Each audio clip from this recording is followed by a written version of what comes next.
Pinaliwanag ng Simbahang Katolika sa Binondo kung meron bang kaugnayan sa pananampalataya ng ipinagdiriwang ng maraming Pinoy at Sino na Chinese New Year. Paalala ng simbahan, huwag lamang tingnan ang mga magagandang pangyayari sa buhay bilang swerte, kundi bilang isang pagpapalala mula sa Diyos. Nagbabalik si Denise Osorio.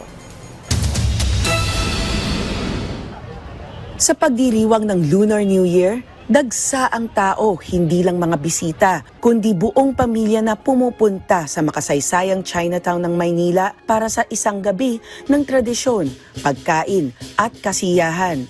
At sa pinakamatandang Chinatown sa buong mundo, may isang simbahan na bukas ding ipinagdiriwang ang Chinese culture tuwing Lunar New Year. Sa loob ng Minor Basilica and National Shrine of San Lorenzo Ruiz, inalam natin kung ano nga ba ang ibig sabihin ng selebrasyong ito mula sa isang faith perspective. Lalo na't para sa maraming Pilipino ay naging bahagi na rin ito ng pang-araw-araw na buhay.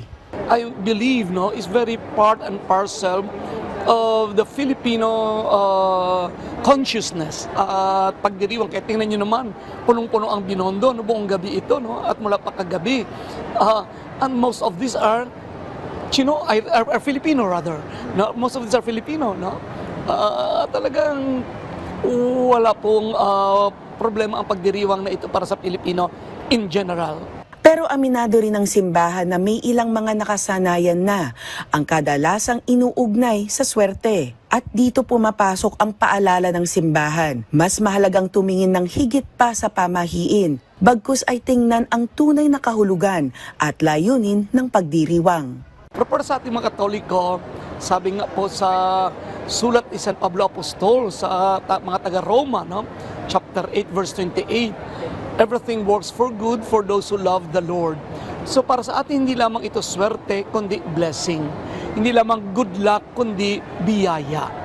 At pagdating naman sa mga simbolo at dekorasyon na makikita sa loob ng Binondo Church, gaya ng mga lanterns, Chinese characters, at maging ang pagsisindi ng insenso, binigyang diin ni Monsignor Esteban na mahalagang ihiwalay kung alin ang cultural at alin ang religious, at unawain kung bakit ito ginagawa ng mga tao. So itong pag-offer ng incense is a Chinese way na pagpapahayag ng pagdarasal at tayo din mga Pilipino nagsisindi ng kandila, lalo na po pag araw ng mga patay, hindi ba?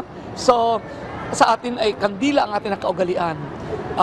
Sa Chinese naman ay incense. Sa huli, ang Lunar New Year ay hindi tungkol sa isang magic formula para sa good fortune o swerte. Ito ay tungkol sa pasasalamat, pag-alala, at panibagong pagsisimula muli na may mas malinaw na layunin at malasakit para sa kapwa. Denise Osorio, para sa Pambansang TV, sa Bagong Pilipinas.